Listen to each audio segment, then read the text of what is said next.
ये प्रदर्शन इस समय लगातार लोगों का आक्रोशित होता चला जा रहा है। विजयनगर की तस्वीर आप देखिए, अभी तक रिपब्लिक भारत लगभग 10 जिलों की तस्वीर दिखा दिया है। हजारों की तादाद में यहाँ पर लोग इस समय गुस्से में आक्रोशित हैं। लोगों का ये कहना कि ये प्रदर्शन इसी तरह से आगे चलता रहेगा और अगर ये प्रदर्शन तब तक नहीं रुकेगा जब तक आरोपियों के यहाँ बुलडोजर नहीं चलेगा। आरोपियों को फांसी हो और उनके घर पे बुलडोजर चले और उनको देश से बाहर निकालो, देश के गद्दारों को जो हिंदू बहन बेटियों का ऐसा छेड़खानी करते हैं और हिंदू लव जिहाद फैलाते हैं। लोगों के आक्रोश से साफ है कि ये प्रदर्शन अभी नहीं रुकने वाला है। इंसाफ के लिए निकली ये रैली इंसाफ मिलने तक जारी रहेगी। Bureau report, Republic Bharat. तो वहीं अजमेर के धर्मांतरण और ब्लैकमेलिंग केस में एक नई जानकारी निकलकर सामने आई है। पुलिस ने पूर्व पार्षद यानी कि हाकिम कुरैशी को गिरफ्तार कर लिया है। ये मामला इतना गंभीर है कि इस खबर ने हर एक मां बाप की चिंता को बढ़ा दिया है।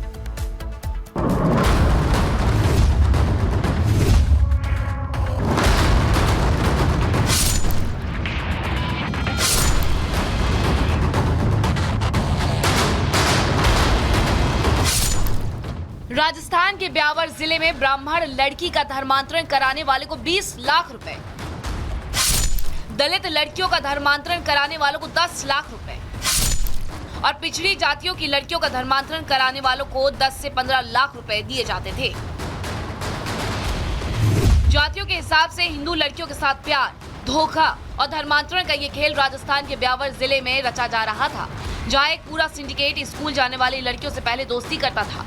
दोस्ती करने के बाद उन्हें अपने प्यार के जाल में फंसाता था और फिर जब लड़की उनके जाल में पूरी तरह से फंस चुकी होती थी तो ये लोग ब्लैकमेल करने के नाम पर उन लड़कियों पर धर्म परिवर्तन करने का दबाव डालते थे। यहाँ हर माँ बाप की चिंता बढ़ाने वाली बात ये है कि ये लड़कियां अपने घर से पैसे चुराती थी और पैसे चुराकर इन लड़कों को देती थी और इन्हीं पैसों से ये लड़के अपने शौक पूरा करते थे। इस पूरे कांड में एक पूर्व पार्षद हाकिम कुरैशी शामिल था, जो एक तरह से गिरोह के सरगना की तरह काम कर रहा था, जिसे पुलिस ने अब गिरफ्तार कर लिया है। देखिए, हकीम कुरैशी फिलहाल बचते हुए दिख रहा है इस पूरे मामले को लेकर, जो गिरफ्तार किया गया। अब जो 11वां आरोपी है हकीम, इसको गिरफ्तार कर लिया गया। 5 दिन की रिमांड मिली है राजस्थान पुलिस को और अब पूछताछ के बाद कई बड़े खुलासे हो सकते हैं। पुलिस पूर्व पार्षद हाकिम कुरैशी को 5 दिन की रिमांड में लेकर पूछताछ कर रही है। तो अभी तक हुई पूछताछ में हाकिम ने कई सनसनीखेज खुलासे किए हैं। जैसे हाकिम ने बताया कि वो लव जिहाद गैंग में शामिल था। गैंग के दूसरे लड़के जो हिंदू लड़कियों का धर्मांतरण कराते थे, उन्हें रुपए दिलवाता था और इस काम के लिए फंड का इंतजाम करता था।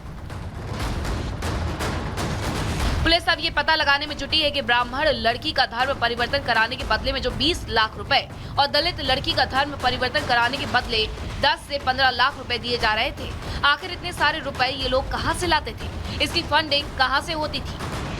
अभी तो एक प्रकरण में जिसमें रेप की घटना हुई थी, उसके अंदर इसका जो षड्यंत्र है उसमें इसकी संलिप्तता पाई गई है, तो उसी आधार पर इसको गिरफ्तार किया गया। नहीं, उसके बारे में अभी जांच चल रही है। उसके जो बैंक डिटेल्स वगैरह वो चेक कर रहे हैं अभी। सबसे हैरान करने वाली बात जो निकल करके सामने आई वो ये कि लोग 14 से 15 और 16 साल की कम उम्र की लड़कियों को ही अपना निशाना बनाते थे और जब ये लड़कियां घर से पैदल स्कूल जाती थी तो ये लोग इन लड़कियों को रास्ते में अकेला देखकर बाइक से इन लड़कियों का पीछा करते थे, फिर इनसे दोस्ती करते थे और प्यार करने का नाटक करते थे। इस गिरोह में अब तक पूर्व पार्षद समेत 11 लोगों की गिरफ्तारी हो चुकी है, जबकि अभी भी गिरोह में कई लोग शामिल हो सकते हैं जिनकी धरपकड़ में पुलिस जुटी है। तो उधर इस घटना के बाद से ब्यावर जिले में लोगों में गुस्सा है।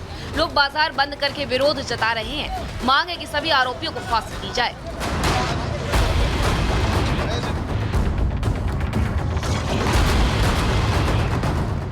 Bureau report, Republic Bharat.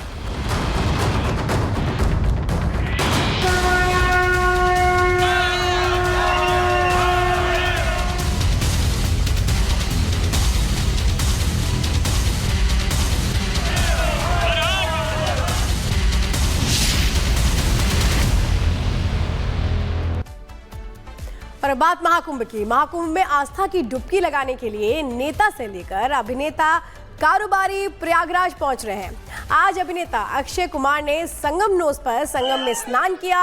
Mahakumbh में भव्य व्यवस्था को लेकर अक्षय कुमार ने यूपी के सीएम योगी आदित्यनाथ की तारीफ की। महाराष्ट्र सरकार में मंत्री पंकजा मुंडे भी पहुंचे आज संगम में स्नान के लिए। तो 13 फरवरी से अगर अभी तक देखें तो 62 करोड़ से ज्यादा लोग संगम में आस्था की डुबकी लगा चुके हैं।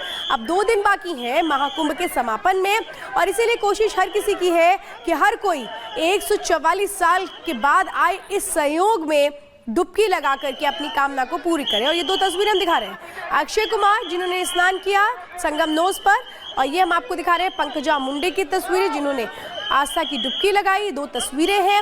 आम आदमी, खास आदमी, हर कोई इस वक्त महाकुंभ में अपनी मौजूदगी दर्ज करवाना चाह रहा है आस्था की उस डुबकी के जरिए जो हर कोई लगाना चाहता है। तो ये तस्वीरें हम आपको दिखा रहे हैं। ये 2 तस्वीरें इस वक्त आप देख रहे हैं।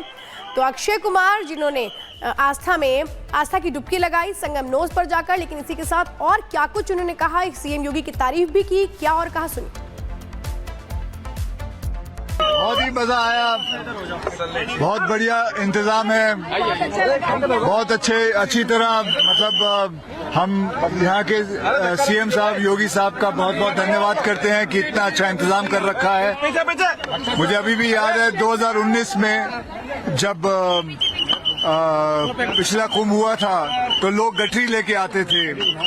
अब तो इस वक्त तो सब बड़े बड़े लोग आ रहे हैं, अंबानी आ रहे हैं, अडानी आ रहे हैं, बड़े बड़े एक्टर आ रहे हैं, सब आ रहे हैं। तो ये इसे कहते हैं मतलब किस हिसाब से महाकुंभ ये इंतजाम किया हुआ है, ये बहुत ही बढ़िया है। और मैं सारे ही जितने भी पुलिस वाले हैं, जितने भी वर्कर हैं, जिन्होंने सबका इतना ध्यान रखा है, उनका हाथ जोड़ के बहुत बहुत धन्यवाद करना चाहता हूँ। बहुत बहुत धन्यवाद। बहुत ही मजा। और चलिए सीधे इस वक्त बिहार का रुख कर लेते हैं। प्रधानमंत्री नरेंद्र मोदी क्या कुछ कह रहे हैं, सुनते हैं। राज्यपाल श्रीमान आरिफ मोहम्मद खान जी, बिहार के लोकप्रिय एवं बिहार के विकास के लिए समर्पित हमारे लाडले मुख्यमंत्री नीतीश कुमार जी, केंद्रीय मंत्रिमंडल में मेरे सहयोगी शिवराज सिंह चौहान जी, जीतन राम मांझी जी, ललन सिंह जी, गिरिराज सिंह जी, चिराग पासवान जी, राज्य मंत्री श्रीमान रामनाथ ठाकुर जी, बिहार सरकार के उप मुख्यमंत्री सम्राट चौधरी जी, विजय सिन्हा जी, राज्य के अन्य मंत्री एवं जनप्रतिनिधिगण, उपस्थित महानुभाव,